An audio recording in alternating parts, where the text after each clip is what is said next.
Meghan Markle's new show is sort of an exercise in torture. It is boring, dull, contrived, confusing at times, and helmed by a hostess without the mostest. Because Meghan Markle, although everything looks beautiful, she struggles throughout the whole thing, I think, to genuinely have a connection with the audience. And this is huge. And we see this reflected in its rather poor performance because I would argue having a $100 million plus deal with Netflix, one of their biggest deals, to only break into the top 10 and just at number 6, not even the top 5, is pretty much a flop, I would argue.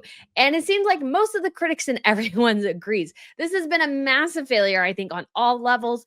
Rotten Tomatoes only has at 33% with critics, 11 or 12% with audience. This thing is dismal. And I'm going to explain to you a bit of some of the reasons why I think this latest venture by Meghan Markle failed to live up to the hype and how I think she should just sort of give up these sort of ventures unless she can make some true changes in her life. Because this premise, this idea of, oh, she's going to invite us all into her home, it just doesn't work because we know she doesn't invite her in-laws over or some of her family members. So this idea that she's all this welcoming and all this gracious and this wonderful hostess with the mostest is just really falling flat. And so, guys, we are going to get into this with my official review of With Love, Meghan. But if you haven't been to Royal News Network before, hello, my name is Brittany. I provide compelling royal commentary to you. So if you guys want to hit that subscribe button, I would love to have you back. We have an amazing channel here, an amazing community. And if you missed my sort of live reaction to Meghan Markle's series, I'll put a link in there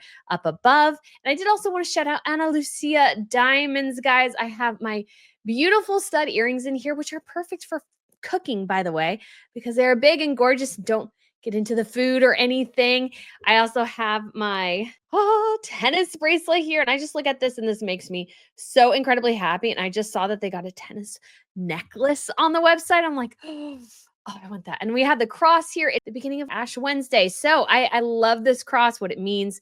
And I'm so excited to have something that's just so classy and elegant in my jewelry collection. So if you guys want to check that out, there is a link up above. And if you use code ROYAL20, you shall save 20%. And obviously, although we are a little bit away, there is Mother's Day coming up. So definitely start thinking about that, or maybe some pieces you would like to debut for Easter, because Easter is just like a wonderful time to like put on your Sunday best. Every time I go to church for Easter, I always put on one of my fascinators. It's like the one time I do it, because otherwise I think people will think I'm weird. So always wait for Easter. So again, if you guys want to check it out, Royal20 saves you 20% with Ana Lucia Diamonds. There's many other gorgeous pieces on there for you to check out. All right, guys, Meghan Markle's series. Now, I actually won't be pulling any clips. So for the most part, maybe that leaves a lot to be desired. And I'm not doing that for a particular reason, because I sort of half watched it, to be quite honest, because I was interacting with you guys, the audience, and I just don't feel like doing it again, to be completely frank. Yes, for a full review, I should watch it again at the regular speed and just really absorb it all, but I'm honestly not feeling it. So I'm not going to do that. So what you're going to get is sort of my assessment and thoughts, having half watched it while interacting with a live stream, reading some of the commentary online and everything, about what I think sort of the issues are with the show and why it didn't work. Because this could have worked. There was a moments maybe where you could see where the show maybe, just maybe, could have been something great, but it started off poorly and sort of ended poorly and way too self-aggrandizing. So to begin with, our first reason why the show tanked is its first episode. I feel like the first episode is probably the weakest of the bunch. There are 8 episodes overall. The first episode is the weakest. We have a weird shot of Meghan harvesting honey and her like being around honeybees and whispering. Even though I have a friend who actually works with honeybees and everything and harvests honey, and she says you really don't have to whisper when you're around bees. You just don't want to knock it over doing anything too crazy. Other than that, you're probably okay. There's no reason to be whisper. So Meghan just doesn't even seem like somebody who is really has that much involvement with the bees, despite her claims to the contrary. And I feel like the first episode bounces around between a lot of different things. You know, she's in the bees And then she's preparing for her friend to come by with Epsom salts. Then her friend arrives and she makes him this pasta dish that everybody sort of hates. Then I think they make candles with the extra beeswax. But then we also have like a picture in picture because what they do, they sort of jump around in time and they have a picture of Megan prepping something for their next thing. So she also bakes a cake and then she talks constantly how it might not look pretty on the outside, but she's got something there on the inside. So I feel like she's trying to combat you could say allegations that things look nice on the outside, but the beauty still is really on the inside. And she even mentioned that about one of her friends is that she's more beautiful on the inside than the outside. It's like, I couldn't decide if that was a real compliment or sort of a backhanded compliment. And that was in a later episode, but I felt like the first one was particularly not good. I felt like it jumped around way too much. I felt like the storyline didn't connect. And for your first episode, you want to start off with your strongest piece and end with your strongest. That's the two things. You'll notice the stuff in the middle isn't that strong, but your first episode is the hook. I was talking to my mom. She said she only made it about halfway through the first episode where she was like, She said she didn't even feel like Meghan knew her makeup artist guy all that much. And I think it demonstrated too that there wasn't a solid vision for the premise of the show. And as you watch through it, you'll notice it jumps around between a sort of a bunch of different ideas. And people mention that quite a bit in the live stream as well, as if Meghan couldn't settle on exactly what she wanted to do. And I feel like we see that reflected because we're doing hostessy things. Yeah, we're also baking. We're also doing like all sorts of different things, collecting honey, making candles. Like we are all over the place. Whereas she would be better served, I think, to have one consistent narrative. And this is honestly an issue that has plagued Harry and Meghan since the beginning, is that their shows tend to be boring. They tend to be bloated and they tend to lack a consistent narrative. And I feel like we saw that all displayed in the first episode. Didn't think Daniel was particularly compelling. I didn't think Meghan was compelling with him. And it just didn't entice me as a viewer at all. And again, that's your first episode. That's your best thing ever. And she failed. And so my guesstimation on the metrics for Netflix is that a lot of people turned in for episode number 1, maybe partway through episode 2, and then tuned out because she should have started off with the Mindy Kaling episode.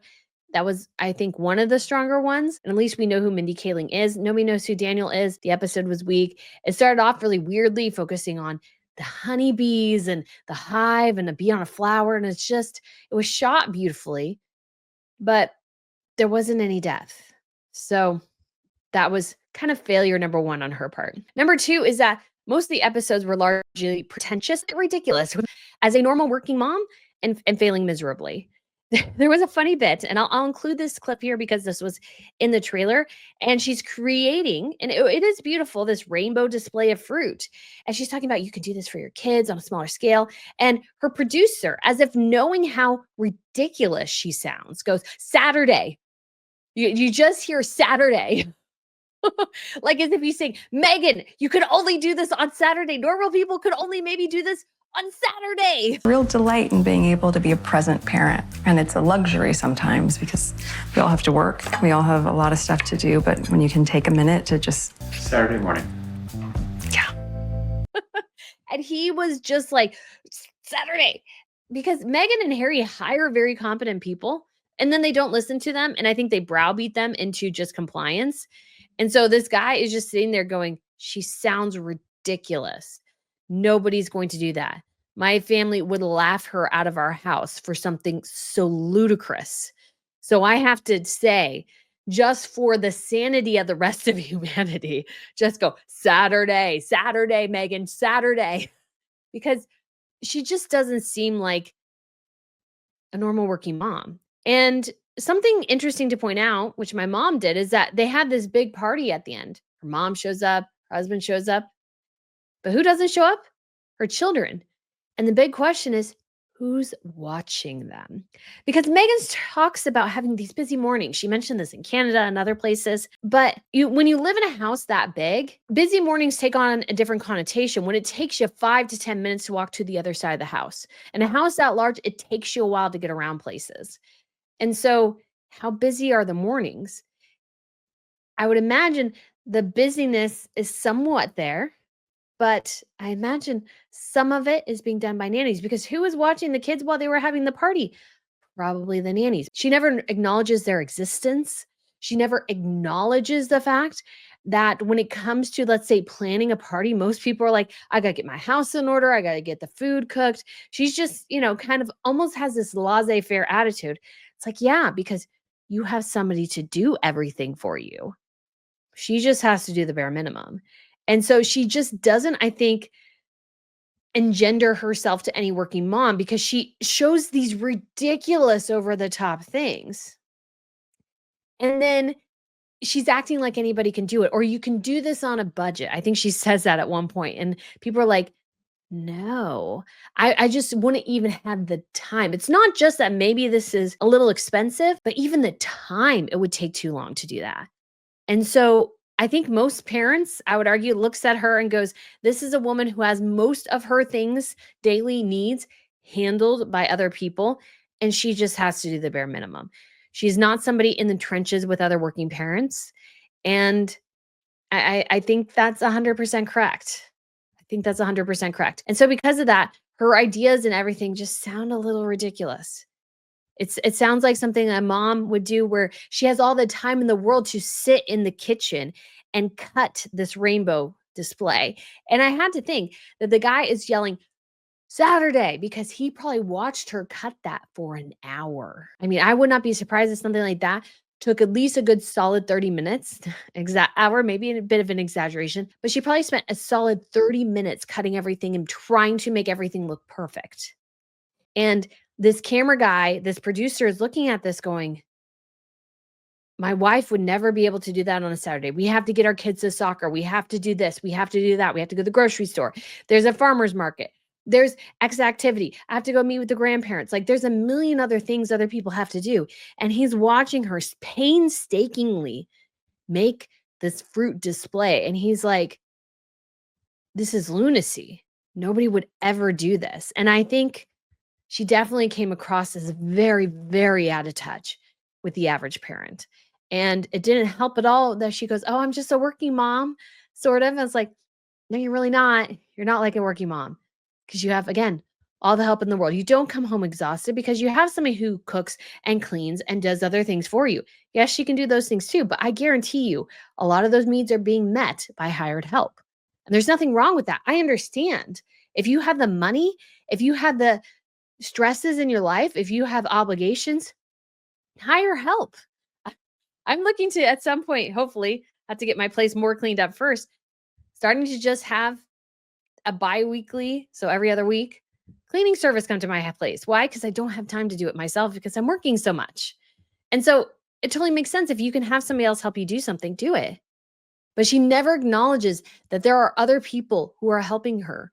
And ergo, she is not this person who's just like able to flit through everything perfectly.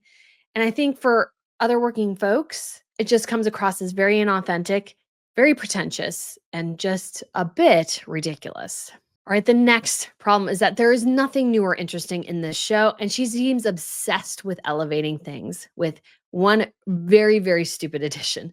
So, Meghan showed a lot of things that people know. Balloon arches. My mom actually made sort of a balloon display fairly recently. She got a little bit into it. She also said that there's no way Meghan's balloon display at the end of the episode was something she did herself. She probably had help. Does she acknowledge the help? Of course she doesn't. But there's just so many things there where nothing is all that unique or interesting. I can make candles, you can make candles, we can make pasta thing and call it noodles. She does know spaghetti is a type of pasta. It's not really a noodle. Like there's different kinds of pasta. So you have spaghetti, macaroni. That's why they call it macaroni and cheese. The macaroni is the pasta. Fettuccine Alfredo. Fettuccine is a type of pasta. Alfredo is a type of sauce. Apparently the chef leading a cooking show doesn't know those things. So it's a little bit bizarre, but everything just felt like I've seen that before, flower arranging, all those sorts of things. And her sole thing of elevating everything is like you have all these things where it's like, that's just bare bones basic. You're just making it look pretty. Like anybody can do that if they had the time or energy or want to do that. Not everybody's as interested in the display of things as she is. But I look at all that too, and her sole thing, she puts it on almost everything, and that's in part because she's selling it, is she puts on flower sprinkles. She puts that on the sandwiches. She puts that on, oh gosh, what did she put on? Maybe like a pasta or something at some point. She put it on everything. And it's like, no, that's not a thing. Nobody needs flour sprinkles on their stuff. It just doesn't seem to work. And yeah, it's nice to make sure your friend has a gift basket when he arrives, but it was so over the top with like this huge thing of Epsom salts. And then she took out the pretzels everybody's talking about. She took out the pretzels and put them in a separate bag with a separate label that said no nuts, even though she said she knew he wasn't allergic to nuts. So, like, then why put that there, Megan? That doesn't make a lot of sense. But it was all so pedestrian. There was nothing where I really went, "Yeah, that's like super awesome. Like I want to do that." Like flower arranging things. She tried to teach that a little bit, but it's information you could get anywhere. I don't think she put a particularly unique or interesting spin on anything. And adding flowers, like, I felt at some point she was torturing us with the flowers and the flower sprinkles. Flowers everywhere, flower sprinkles, flowers, flowers, flowers. That's fine, but with just like a million ways you can get flowers. How do you actually make it your own? Because none of it she made her own, really. Next problem is that she claims motherhood quite a few times in the series. I'm not one who's interested in the surrogacy or the fake kids narrative. However, her child party suggestions, I think most parents would scoff at. Not to mention the fact that in the episode with Mindy Kaling that was talking about throwing children's birthday parties, do you know who was not in that episode in the slightest? One single child. How in the world can you, let's say, agree that Meghan Markle has good party suggestions for children if you do not see a single child?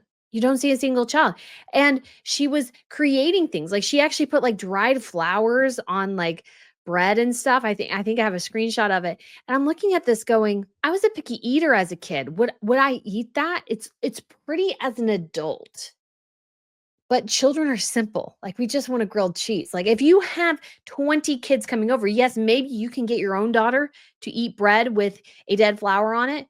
But some kids would go, ew, what? I don't want to eat a flower. Like, they would be weird, especially because our kids are still really young. If her kid was 10 to 12, maybe I could see that happening.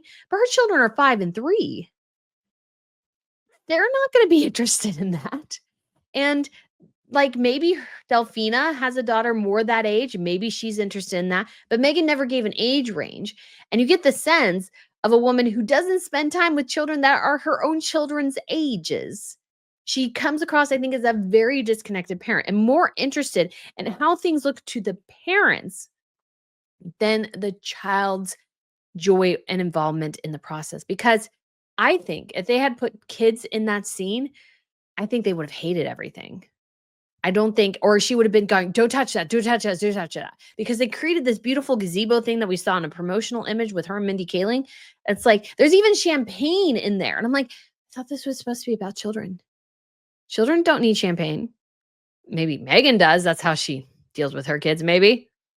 That's a little far, I get it. But it's like, still at the same time, I'm like, most of these people don't need this. Kids that are her children's ages would not actually probably be allowed to be in something like that because they would destroy it. Not intentionally, but children are children. Or they'd be like so browbeaten that they would be terrified of doing anything. And that just doesn't that's not a good image for her either.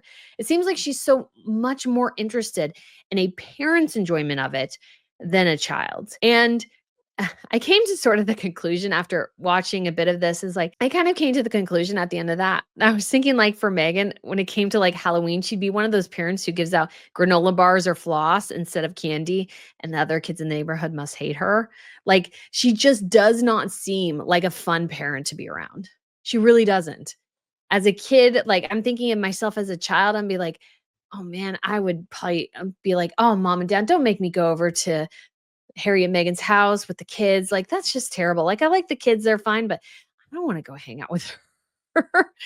She just doesn't seem like very much fun, to be quite honest. And that was a consistent theme throughout the whole series is that she just doesn't seem like much of a fun person to be around, to be quite honest.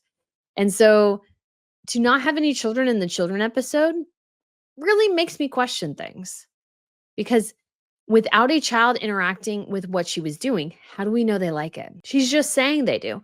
I don't know if they do. She created these gift bags too of little gardening tools for kids and like a little biodegradable pot. And again, if you were 10, maybe you would like that. But I know for me, I was never a dirt girl. My sister enjoyed digging in the dirt. I hated it. I don't even like being barefoot on the grass. Like I always like having slippers or something on my feet. I'm a bit of a girly girl. I don't like dirt. So, like, if she had given me that for, like, a party favor, I'd be going, "Oh, this sucks. Like, where's the toy? Where's the candy?" She just doesn't seem to be very much fun. It's very much feels like a perception she has and wants to put on kids. And yeah, she claims her kids are into gardening, and they might be, but they're also still really young. So she might be telling them, hey, you love gardening, right? Because I love gardening. Come garden with me. And they might enjoy spending time with mom, but do they genuinely enjoy gardening? I don't know. I have some questions. And that's just not something you want to leave your audience with. Next is that the whole series is boring, pretentious, and dull. And it is. There's not much other way to say it. Yes, there are some occasional bits where it's not too bad, but I think overall, Megan's problem is that she's not a very entertaining person. She has this weird mix of we know she's highly narcissistic. We know she's probably radically insecure.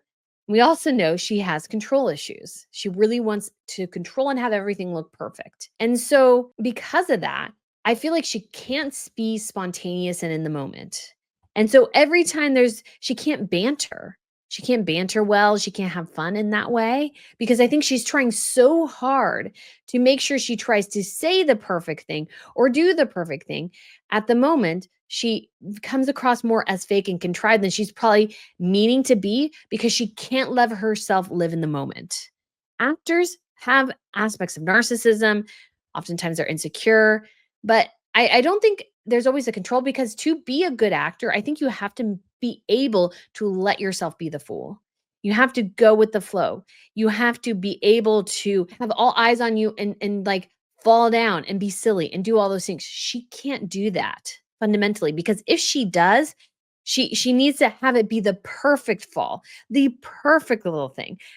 Here's a little example. This is from a bit in my live stream with members. And she wrote on the chalkboard, ready or not, here I crumb on the blackboard. That is so cringy. And I was like, I'm thinking to myself, how long did it take her to come up with that? Probably a long time because she wants to be this witty, clever person, but she's really not. Even her interaction with Mindy Kaling, which we'll show you here, is very awkward when Meghan goes, what? You keep saying Meghan Markle, but I'm Sussex now. Like she's like, she's so awkward here. So go ahead and watch this little bit. I don't think anyone in the world knows that Meghan Markle has eaten Jack in the Box and It's so loves it. funny too that you keep saying Meghan Markle. You know I'm Sussex now. And goes across there particularly well. And she tries to like say, well, we're a family and all these things. And it's just weird. I just don't think there's a very natural interaction there. And I think it's something Meghan particularly struggles with. And because of that, because she can't really be silly without like having the veil of control, that it always comes across as fake because she's trying to be the perfect funny or the perfect silly or whatever. And to us, it reads as false because she can't live in the moment. She just simply can't do it. And because of that, that was why she was a pretty crummy actress. And that's why this doesn't work either. I watched a interview last night. I was trying to find a different interview, but I saw this one of Emma Stone talking a bit about this lift that she was supposed to do in Crazy Stupid Love that was like the Dirty Dancing lift where the guy holds her fully above his head. And she was telling this story about how she like fell when she was doing gymnastics as a kid. And so when she went to do the jump, she like totally freaked out and was like possum scratching Ryan Gosling all over the place and had to go into her trailer and watch Labyrinth in order to calm down. Now, is that ridiculous? Yes. But is she fully willing to be like sort of like poked fun at in the moment and go with the flow and be funny and witty? Yeah, because I don't think she's trying that hard. I think she's naturally funny and witty. And she has this natural air to her. She has this natural charm and charisma. And I think somebody said too, like you could put somebody like Emma Stone in just a room with a mirror and she can make you laugh and entertain you because she has that natural exuberance and she's willing to make mistakes and do things that maybe don't work, but maybe at the end of the day do work. Like she's willing to play around. Megan, I think, is so consumed with trying to look perfect. She always comes across as fake because nobody is perfect. And it's actually better for you to sort of be living in the moment, going with the flow than anything else. So, another problem I had with the series is that Megan rarely looked directly at the camera. So, when I talk to you guys, I look directly at the camera. And yes, I look down because I'm looking at my notes, or maybe I'm looking at the screen, or maybe I'm thinking of something, or trying to think of the word. And so my eyes do wander, but I generally try to look directly at the camera. And the reason is that as a host and as somebody who's trying to convey through the lens, I need to look directly at you in order to have that personal connection. And you'll notice with a lot of cooking shows, they do tend to look directly at the camera. Megan looked like this a lot of times because she's talking to somebody else. So she's not looking at the camera, or she's looking down a lot doing something, or different things. She was rarely sort of looking at the camera. And because of that, I feel like there was a disconnect there that I just didn't feel like I was connected to her at all because she didn't try to exude warmth through the lens. She's talking to her producer. It's like she doesn't want to talk to you, the audience.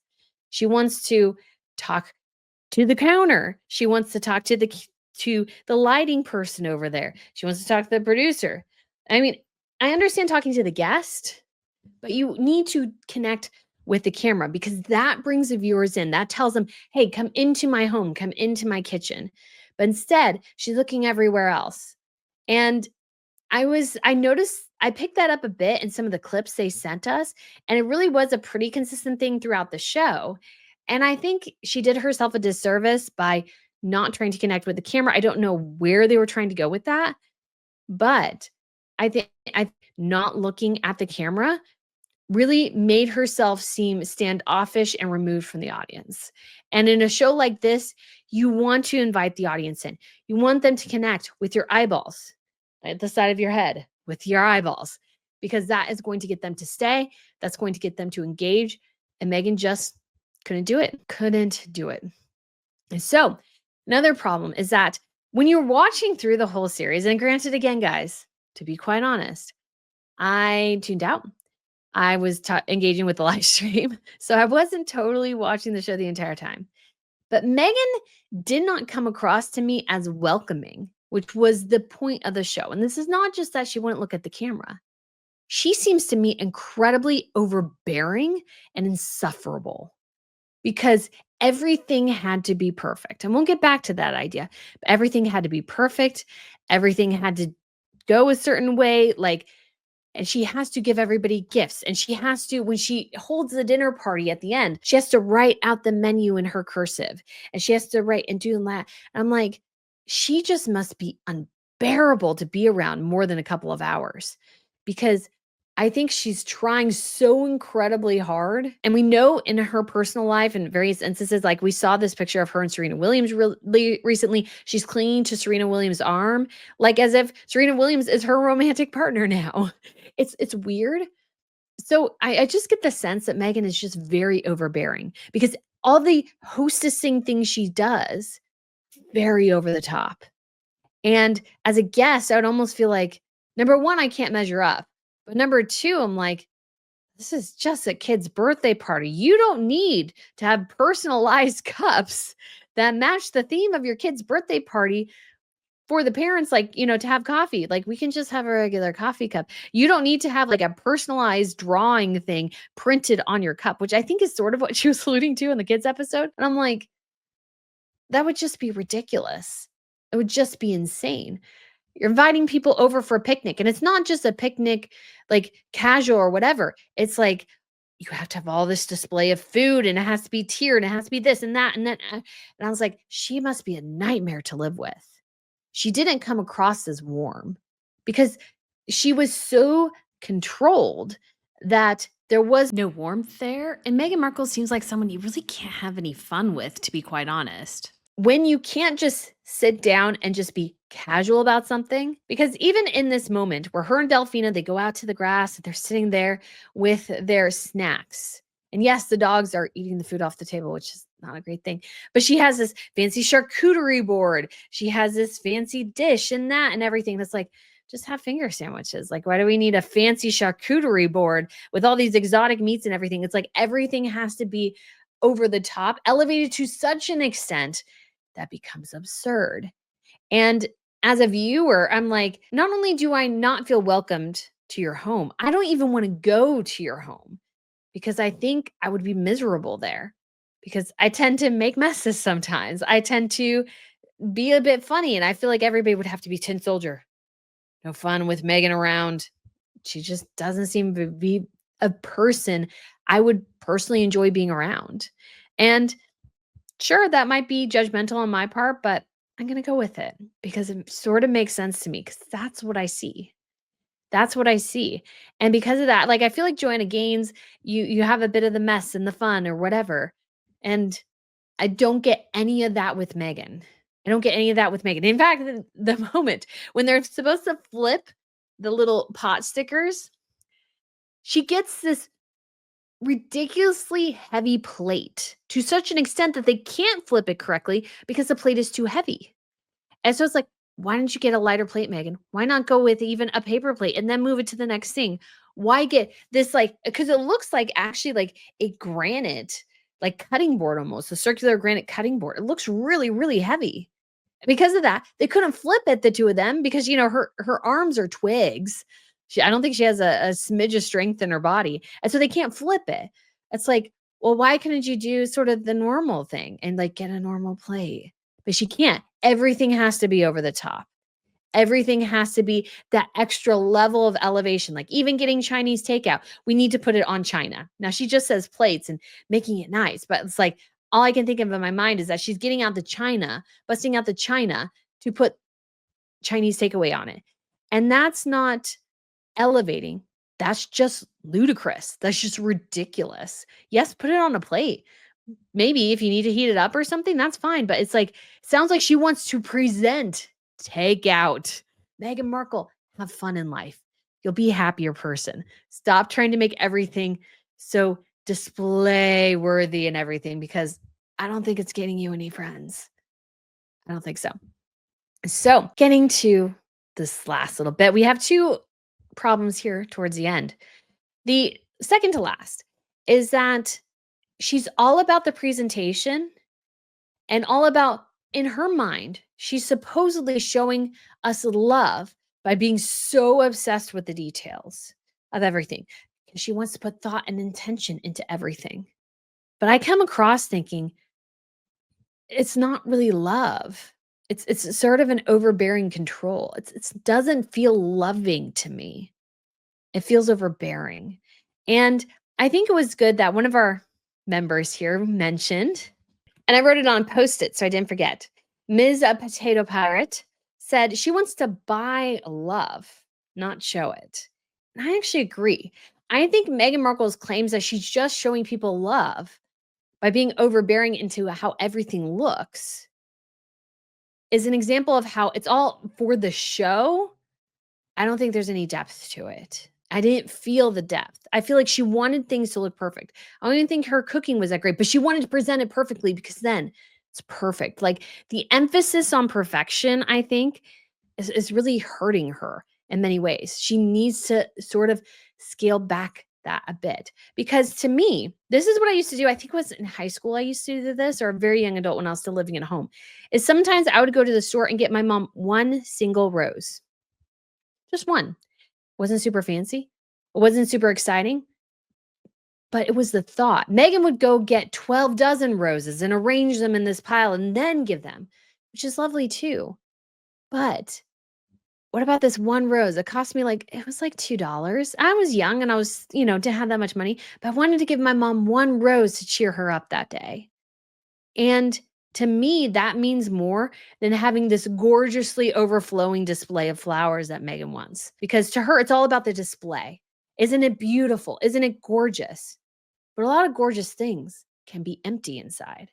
And I think much like South Park, they did this whole episode, and at the end, the character of Harry looks into who they call, I believe, the stupid prince and his wife. He looks into her, opens her head, and goes, "Hello?" And all you hear is the echo. Because there's prettiness on the outside, but no love on the inside. And we know this because if she cared about the thought, if it means so much to her to have intention into everything she does, do you not think she would change herself, or when she's interacting with the rest of the royal family, understand that, hey, they may not be comfortable with her needing to hug them all the time? And wouldn't you think if she really cared that perhaps, just maybe, she might be willing to, let's say, change how she behaves because, oh, she is thinking about somebody else. Meghan Markle is not thinking about other people the way she claims. She's thinking about herself. She's thinking about how she can be the number one in their lives, or how she can be so just incredible, amazing, whatever. She doesn't really care about the other people. And it's so obvious in what she does. She only wants to show her love one way, which to me is not love. That is sort of control, obsession, those sorts of things. That is all self aggrandizing rather than recognizing that maybe not everybody wants to show love the way she does, that she sometimes needs to adjust her expectations. She can't do that. And so for her, everything has to look the way she wants it to look. Everything has to be beautiful. But does the food taste good? I don't know, because it might look beautiful, but it might taste crappy. And so who cares about the presentation? I want to know if the food's good. Doesn't matter if, let's say, you have this really messy dish, but it might be fantastic, because who cares how it looks? But Megan would probably throw it away because it's more important for her for the pasta to look perfect than for it to be tasty. And I think that reflects a lot on Megan's mentality. So in some ways, I feel like you can't get something from her because it's all about the look, not about the substance. And one funny thing, and I don't know where this fits in the pantheon, the thing that probably weirded me out the most is that she wanted to, and there's like a part of me that gets it, but a part of me that thinks it's really weird, is that she wanted to infuse towels with lavender, like what is it called? Oh, what is that called? It's not philosophy. I don't know why I keep thinking philosophy. But I want to say lavender extract, but that's not it either. It's like the stuff that's supposed to smell good, like aromatherapy type thing. That's not the term she used, but she used like a lavender aromatherapy, put it in water, and then soaked these towels in water. And then she rolled them up like you would in a spa and put them on a display tray and put decor on them and put them in the refrigerator. So after they were done with the walk, her and Delphina, they could come back and have these little towels that she had infused with lavender.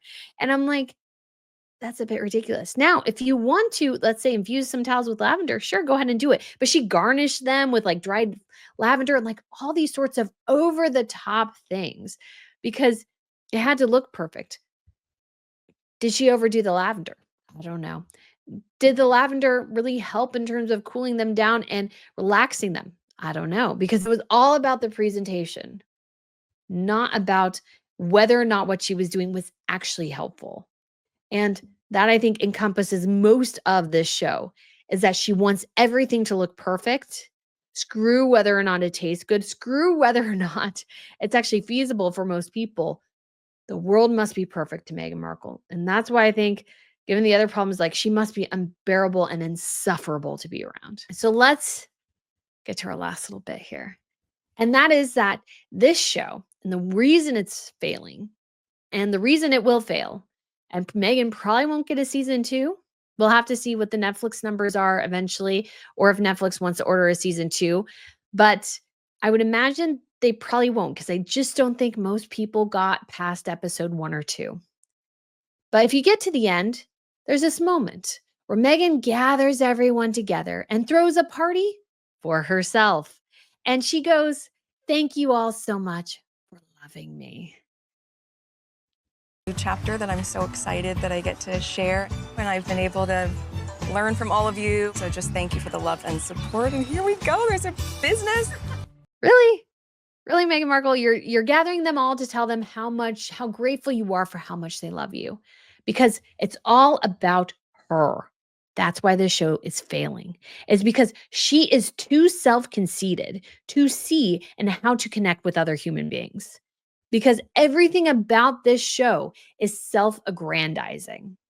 She's not taking the time in the slightest to try and figure out how to kind of connect with other people, how to do like things that are actually approachable to parents or anything like that. It's all about her.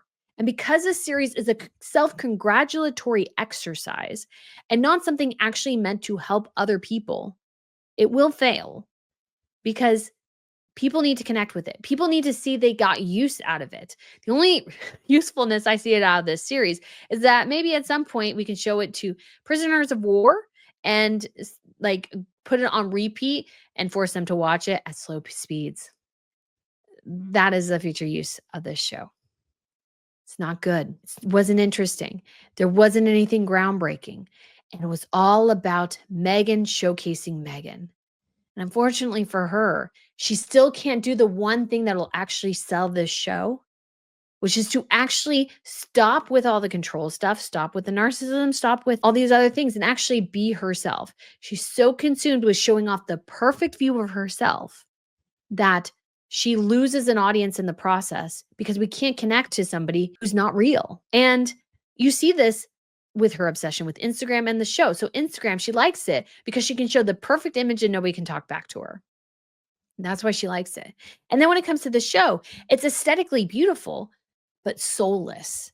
I would argue this show to me is soulless because there's nothing there to help other people. There's nothing there to bring people in. It's Meghan Markle taking a grand tour celebrating Meghan Markle.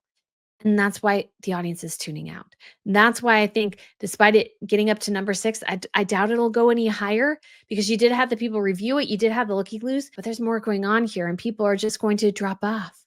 It's not good. It was a bad show. And Meghan has nobody else to blame but herself because I would bet you that she had people who wanted to steer her in particular directions. She didn't want to go. I would argue her episode with Roy Choi, I don't think she was that connected with him. I don't think she wanted him there. I think she was forced into it because it's like they're going through the show going, you need something. You need something. And Roy Choi actually showed her how to cook. Like most of her stuff was, I would argue, pretty simple to make. And he was trying to teach her how to actually cook.